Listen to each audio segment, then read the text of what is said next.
Olá, amados, a graça e a paz do nosso Senhor Jesus Cristo esteja sobre a tua vida. Amém. E permita-me eu compartilhar com você uma palavra da parte do Senhor, que podemos assim estar encontrando na epístola do apóstolo Paulo aos Coríntios, capítulo 1, versículo do 27 ao 29, que nos diz o seguinte: mas Deus escolheu as coisas loucas desse mundo para confundir as sábias, e Deus escolheu as coisas fracas deste mundo para confundir as fortes, e Deus escolheu as coisas vis deste mundo, e as desprezíveis, e as que não são, para aniquilar as que são, para que ninguém se glorie, para que nenhuma carne se glorie perante Ele. Vamos orar? Amigo Espírito Santo, te pedimos perdão de todos os nossos pecados, para que nos tornemos dignos de ser o mensageiro da Tua Palavra. Fala conosco e trata com a nossa alma, em nome de Jesus. Amém. Amados, hoje em dia, para se ter alguma oportunidade em algum lugar, é preciso ter um currículo. Sim, é preciso ter um currículo abastado e, acima de tudo, ter muita influência nos dias atuais. Haja vista que hoje o mercado de trabalho ou outras oportunidades são super disputadas.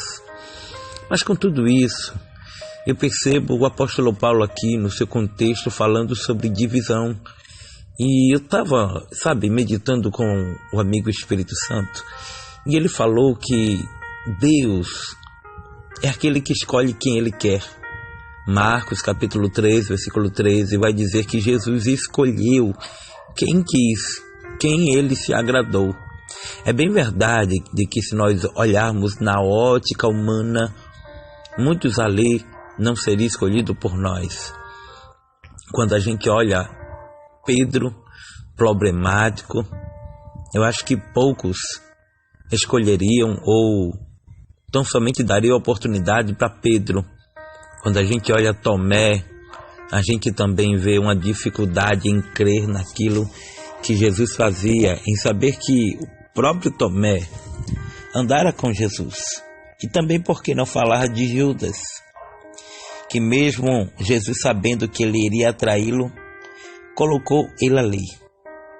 E aqui eu entendo uma coisa para compartilhar com você. A igreja não é feita de pessoas perfeitas, muito pelo contrário. A igreja é lugar de pessoas imperfeitas para serem transformadas por um Deus que é perfeito. Sim, é sobre isso que eu quero falar, e é nessa ótica que eu quero hoje trazer uma simples reflexão. Por quê? Porque quando o apóstolo Paulo ele vai falar sobre a escolha de Deus, nós percebemos a confusão que existe, porque hoje em dia o homem, o ser humano, ele só quer escolher os melhores. Ele faz uma seleção dos melhores. Isso não quer dizer que não tem que ser assim, é claro, mas é porque nós temos dificuldade de assimilar aquilo que Deus tem para fazer em nosso viver. Quando a gente olha para a palavra, a gente percebe que Gideão tinha na mão um exército com 32 mil. Mas Deus, ele brada a dizer a Gideão que precisaria ser feita uma seleção. E nesta seleção, em algumas etapas, só sobraram 300. E foram estes 300 quem assim o Senhor permitiu com que vivenciasse a vitória. Certamente você não está entendendo daquilo que Deus está falando. O problema não é a quantidade, porque Deus só dá vitória com a qualidade. Oh glória! E com tudo isso, eu percebo esta palavra que o Espírito Santo, bradou ao meu coração. Talvez você é um líder, talvez você é uma líder, uma dirigente, um dirigente, uma missionária, um evangelista, um líder da casa do Senhor.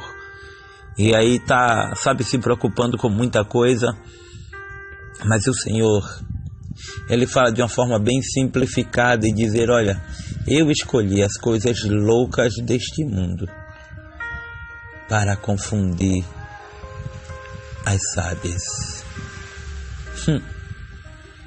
Às vezes a gente olha para alguém, para o perfil e diz, isso daí não presta, isso daí já está reprovado.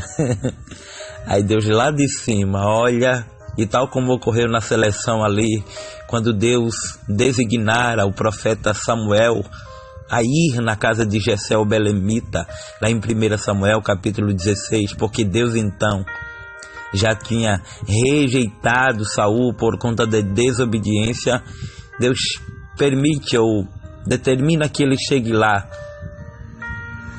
E o que eu acho mais interessante é que quando ele chega lá, ele olha muitas pessoas com qualidades, muitas pessoas fortes, que, digamos, na ótica humana, não tinham defeito. Mas Deus é quem conhece o coração do homem e da mulher. E a Bíblia vai dizer que passam todos, ou quase todos, só sobra o menor, que não tem nem nome, que nem o pai consegue dizer o nome. Porque quando vai passando os 7 filhos, o profeta olha e a princípio quando ele olha o primeiro, ele diz, certamente este é o rei de Israel. Mas Deus brada em dizer, não é esse, não é esse. Vai passando de um a um, até que quando termina os 7, Deus manda ou determina ao profeta que pergunte, resta mais alguém? Por quê? Porque Deus conhece a história de cada um. Deus escolheu com um propósito. E Deus sabe a hora certa de honrar. Talvez você esteja aí em algum ministério, passando por situações que nunca imaginou que estaria passando. Mas o Senhor está dizendo, eu te escolhi desde o ventre da tua mãe para uma grande obra, para um grande propósito. E você nem entende o porquê de tanta luta. Sabe o que Deus viu em Davi? O que muitas vezes os homens não veem. Davi era pequeno, Davi era cheio de manchas, mas tinha algo muito lindo que Deus amava em Davi. O que era? A sinceridade. Se tem uma coisa que Deus ama no crente, no cristão, ou até em alguém que hoje não é cristão, mas um dia será, é a sinceridade. De maneira tal que Deus vai chamar Davi de um homem segundo o seu coração. Observe que na trajetória de Davi e de Saul, Davi teve erros maiores, mas Davi tinha qualidades que Saul não tinha. Qual era? De reconhecer que sem Deus ele não era nada. O meu chamado, o meu ministério, o teu ministério, a tua vida sem Deus não é nada, não vai chegar em lugar algum, não vai dar em nada. Mas Deus escolheu as coisas loucas deste mundo para confundir as sábias. E Deus escolheu as coisas fracas deste mundo para confundir as fortes. Muita gente se acha tão forte, né? Mas já parou no meio do caminho, já desistiu, não quer mais, não suporta, não aguenta. E o pequenininho, aquele que ninguém dá nada, aquele que muitas vezes é rejeitado, mesmo aos trancos e barrancos, em meio a tanta luta, em meio a tanta prova, continua caminhando. O apóstolo Paulo disse, porque o teu poder se aperfeiçoa na minha fraqueza. Isto ele dizendo para o próprio Deus. Entendeu, amados? É um assunto, sabe, tão lindo. E ele vai dizer, e Deus escolheu as coisas vis, as desprezíveis, para aniquilar as que são. Talvez você tenha sido desprezado por muita gente. Talvez você já tenha recebido tanto não.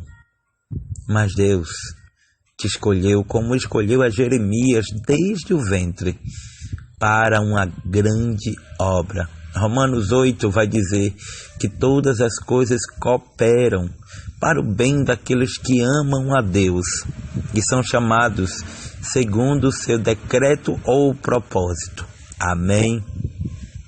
Quem pode tomar posse desta palavra hoje? Toma posse em nome de Jesus. Hoje eu quero mandar um abraço muito especial para uma ovelhinha do nosso ministério, a criancinha Heloísa, que hoje completou mais uma primavera. Que Deus te abençoe em nome de Jesus. Também quero estar mandando hoje parabéns a todos os casais de namorados. E sem contar que casado é namorado, noivo é namorado e namorado é namorado. Todos os dias você pode homenagear quem você ama. E não precisa de uma rosa, não precisa de presentes exorbitantes, sabe não? Basta você respeitar, amar e, acima de tudo, fazer com que cada momento se torne único, tá bom? Deixa eu mandar também um abraço aqui muito especial para minha eterna namorada, minha esposa, a pastora Patrícia. Amém. Que Deus te abençoe em nome de Jesus, e a todos os casais, parabéns. Pastor, eu não tenho ainda, mas eu creio que Deus vai colocar uma pessoa certa na tua vida para te respeitar e para você ser feliz, tá bom? Que o Senhor te abençoe e te guarde. Que o Senhor faça resplandecer sobre ti o teu rosto e te dê a paz. Amém. Fica na paz e que Deus te abençoe hoje, sempre e eternamente. Também quero estar mandando parabéns a todos os pastores, pois ontem foi considerado também o Dia do Pastor. Então, a todos vocês que dirigem obra, que sabem o quão árduo é, mas ao mesmo tempo também tão gratificante, cuidar de ovelha, cuidar de vidas. Amém. Que Deus abençoe teu rebanho, tua família, o teu principal ministério, que é a tua família, tá bom? Um abraço em nome de Jesus e a paz do Senhor em nome de Jesus. Oh glória!